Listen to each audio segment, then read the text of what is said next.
Gaman að hitta ykkur hérna, það er einstök ánægja fyrir mig að vera hér þegar ég var í hópi góðra kvenna sem fóru til Madrid á síðasta ári á Safe Sport International ráðstefnu sem var svona fyrsti hvatinn að því að þetta var svo að veruleika, þessi ráðstefna okkar í dag sem okkur finnst svo mikilvæg. Ég hef komið af málum sem varða ofbeldi að mörguleyti, aðalega því ég byrjaði dutt undir mig svoleiðis mál þegar ég opnaði lögmannsstofu fyrir ótrúlega mörgum árum síðan og fekk svona fyrst og fremst áhuga á þessum málefnum út frá þeim þolendum, þeim einstaklingu sem voru fyrir ofbeldi sem vera að vinna fyrir og það er þá bæði fólk sem voru fyrir ofbeldi almennt svona í þessu samfélagi eins og við höfum það og líka sem iðkendur í íþróttum.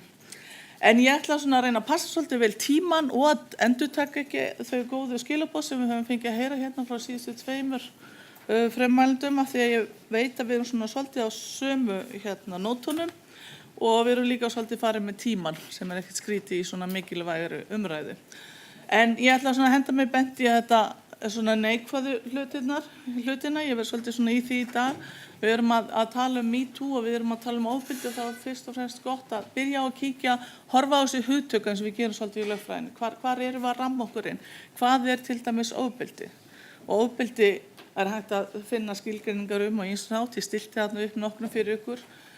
Úrræði við ofbeldi að það að taka ofbeldisbrotum, það er hluti af okkar hegningalögum, en þar erum við ekki að finna svona sérstaka skilgreiningu á því.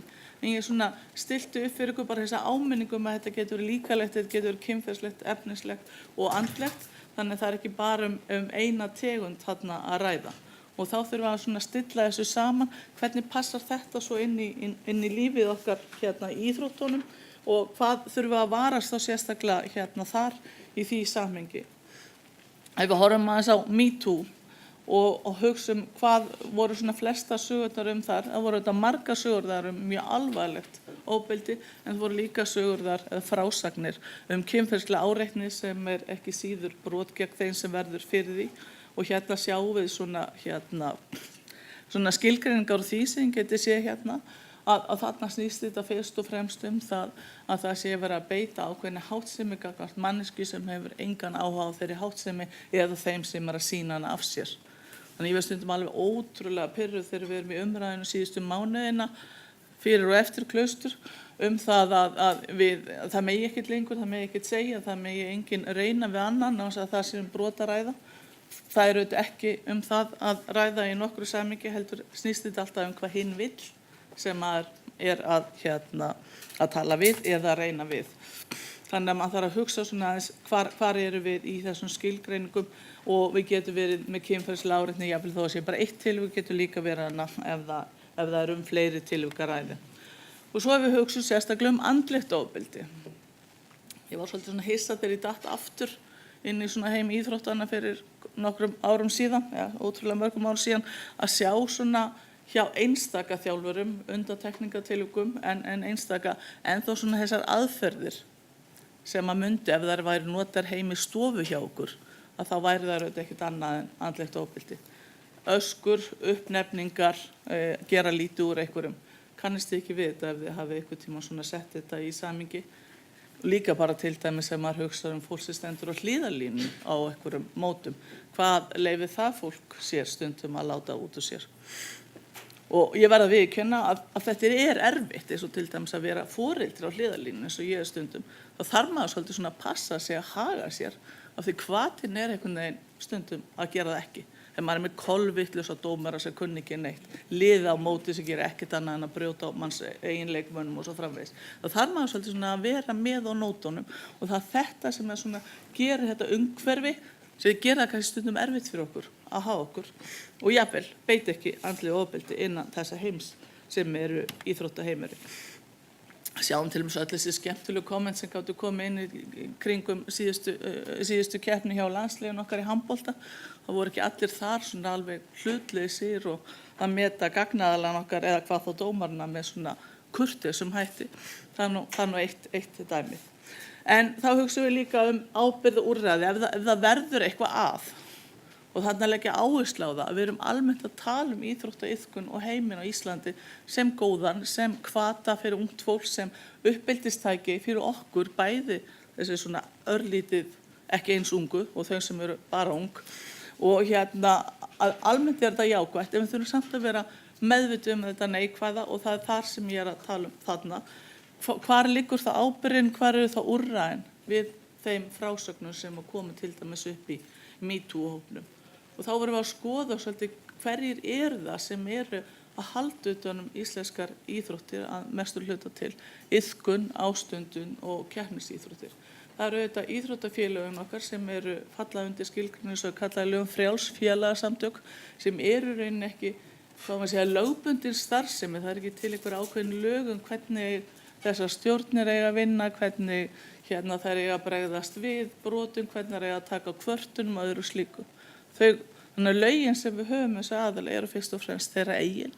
Þannig að þar þurfum við að horfa á samþykktirnar þeirra, þar þurfa þau sjálfa að vera duglega að setja inn reglur sem þurfa að grípa á atvikum sem komu upp og þar skipta til dæmis siðareglur miklu máli. Svo ég alltaf spennt yfir hluti þessar opinberu aðila sem eru þetta með fjármögnun á þessu batteri.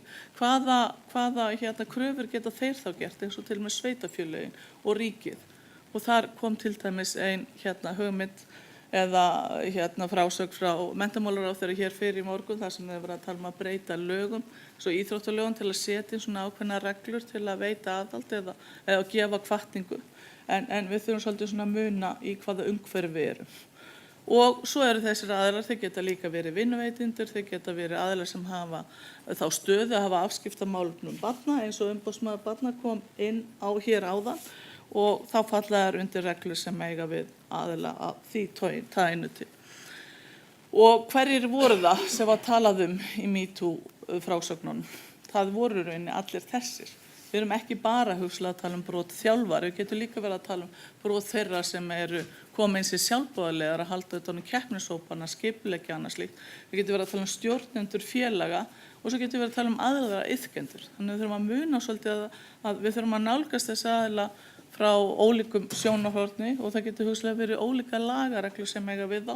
Og því sumir þeirra eru kannski starfsmenn félagana, það geta ákveðnar reglur átt við eins og út frá vinnuveitenda, hlutverki vinnuveitenda, þarna getur verið að ræða fólk sem jafnvel á barsaldri sjálft, það sé allir undir 18 ára, þeir geta líka verið þjálfarar.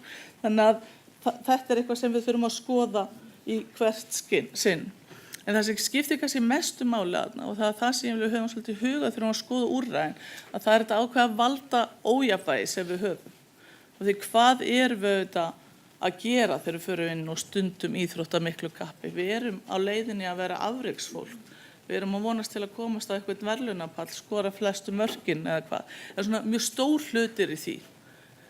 Litli hlutin kannski, eða fólki eins og ég, við erum kannski alveg að hugsa að lifa tíman af þegar það eru 50 burpees og maður degi ekki á þannig að tíminn er búinn.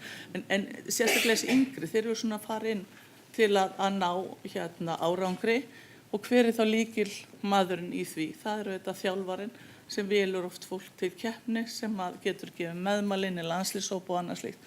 Og þarna er mjög sterkt má segja valda eða áhrifasamband sem gerir svolítið viðkvæma stöðu í þessu umhverfi sem við erum að tala um. Annars skiptir máli líka hér fyrir okkur í Íslandi og það er þetta nærbýlið okkar. Við erum leið og við erum með hópa fólki í sama liði í einu sveitafélagi. Þá getum við gert ráð fyrir 2-3 mömmum eða frænkur sem eru konar í stjórn íþróttafélagsins sem eru kannski að taka ákvörðun þjálfaran sem er svo kannski lykilmaður fyrir leikmanninn sem tilheyrir formanni íþróttafélagsins og svo kemur kannski einhver annar á kvartar yfir sama þjálfara en er kannski ekki sá afreksmaður sem við erum mest upptekin af. Og allt þetta nærbýli gerir hlutinu svo erfiða, alveg eins og Salvi kom inn áðan hér umboðsmaður þar sem maður þarf svolítið að hugsa þetta er ekki alltaf hægt að leysa þetta innan félagana því við erum svo ótrúlega lítil þjóð. Og svo hitt sem kemur líka til að við erum svo fá og það er skorturinn á góðum þjálfurum, skortur og fólki sem tilbúin til að sinna öllum þessum verkefnum sem það að gera í hreyfingunni. Þannig að það er annar þáttur sem við þurfum að vera svolítið meðvituð um. Nú hér getum við svo séð skyldur sem við getum séð, þetta er jákvæðar reglur eða verknaðarskyldur fyrir ákveðna aðila hvernig þeir eiga að standa að þessu og það eru auðvitað skylda til þess að allir sem hafa orðið fyrir til dæmis kynferðisbrotum eða kynferðislega áreitni að það sé tryggðar gerðar ráðstafanir til að koma í veg fyrir endurtekningu á þeim eða gerðar ráðstafanir til að koma veg fyrir að svoleiðis brot komi fyrir yfirleitt. Og svo ef við horfum á lögin aðbúnað og hollustuhætti að þar líka verið að svona verknaðarskylda fyrir vinnuveitandann að passa upp á þetta öryggi, en þar eru þetta að skoða svolítið gömul lög. Þetta eru lög sem eru svo miklu eldri heldur en til dæmis MeToo, þannig að ég þarf alveg að lofa ykkur því að þegar þingið setti þau á sínum tíma þá var aðalega verið að hugsa hjálma og hvað þetta hanska og allt þetta, en ekki svona þessi brot, þó þau geti vissulega átt við það líka. Og svo ef við tölum þessi refsiverði brot sem þau eru langflest, ef við horfum á MeToo frásagninar, þá þetta þessi svona ferill sem kerfið býður okkur upp á. Ég ætla svo sem ekki að gagnrýna hann sem slíkan. Ég get alveg sagt ykkur að þessi ég hef unnið fyrir hafi ekki upplifað það að þetta refsivörslukerfi geti mætt þeirra þörfum út af þeim brotum sem orðið fyrir. Og hver aðal ástæðan fyrir því? Og það eru þetta tíminn sem við erum alltaf að vinna með. Frá því að þessi fyrsti punktur sleginn inn, það sé að kæra og þannig til að dómur kemur, þá getum við svona í dag almennt gert ráð fyrir að þetta sé svona 2 ár sem líða þarna á milli. 2 ár, jafnvel gegn brotum, gegn ungum þolanda, einhverjum 17-18 ára. Og þó 2 ár séu svona voðalega lítið hjá okkur sem eru aðeins eldri, að þá er það óratími hjá þeim sem eru 17, 18, 19 ára. Þannig að þarna er engin úrræði að finna í rauninni. Og þess vegna skiptir svo miklu máli, þess vegna segi ég þarna við ykkur að hugsa þá og hvað svo og hvað á meðan. Það er að það sem ég vil segja ykkur er að þetta eitt sér viðbragði í refsivörslukerfinu, það hjálpar okkur ekkert ef við viljum mæta þessu brotum, sjá til þess að þessi gerðar úrbætur komi í veg fyrir að þau gerast aftur. Það þarf eitthvað meira til. Og ungi þolendur tölum það sérstaklega þessa tilkynningaskyldu almennings og sérstaklega þeirra sem hafa afskipti af börnum, að þar sérstaklega að huga að réttindum þeirra.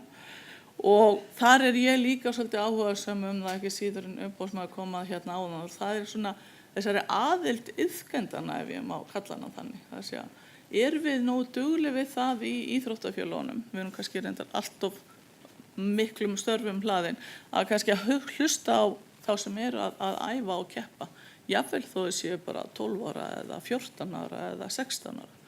Og það er svolítið svona áhugavert að hugsa til þess að nú hefur umboðsmaður beint inn tilmælum til dæmis til embættanna, sýslumannsembættanna sem eru úrskurðuð málefni barna að hlusta á börn í deilumálum foreldra, jafnvel þó þau séu bara 10, 8 eða 7 ára. Þannig að það mætti kannski hugsa sér að við getum náð einhverjum úrbótum í gegnum íþróttastarfi með að opna meira á svona hópa eins og eru til dæmis til staðar svona sem fastir ráðgjafar hjá embætti umboðsmanni barna. Það er svona ein hugmyndin. En það sem ég kannski mest upptekin af í þessum málum, það er þessi spurning sönnun og sönnunarmat. Þekkjum kannski öll svona þessa stöðlu mynd af þessari vog, þessari réttlætisvog. Og hún yfir þannig að þá er línan alveg bein, hún er ekki svona skökk eins og þið sjáðu hana þarna, að við eigum til 2 reglur, 2 aðalreglur sönnunarmat í dómsmálum hér á landi. Og það er annars vegar regla sem við notum í einkamálum og þá er línan svona flöt, þannig að sá aðili sem heldur ykkur fram, hann á einfaldlega að sanna það sem hann er að halda fram hverju sinni. Og svo er hin línan og það er í sakamálunum. Og í sakamálunum er sönnunarkrafan allt öðruvísi af því að þar ber þeim sem er að bera annan söku, sem er það ákæruvaldið, hann ber að sanna að umfram allan vafa að ákæran eigi rétt á sér, að sá sem er ákærður sé sekur. Og mér finnst stundum eins og við séum of upptekin af þessum refsivmálum. Við erum auðvitað oft svo útrúlega miklir sérfræðingar í refsirétti, af því við sitjum svo mörg kvöldi viku allan að ég og horfa á svona ameríska þætti refsirétt og eitthvað svoleiðis. En við megum ekki vera svo upptekin af því, finnst mér, í þessum málum, af því að það finnst mér skipta mestu máli, það er að hlusta á þann sem er að kemur með frásögnina, að meta þetta, hvað er rétt, hver er úrræðin, hvað þurfum við að gera, en ekki bara hugsa það sem ég rekist á oft í mínum störfum, það sem er svona þetta viðmót, viðkomandi var ekki kærður til lögreglu, hann var ekki ákærður, hann ekki verið sakfelldur og þar með gerðist þetta ekki.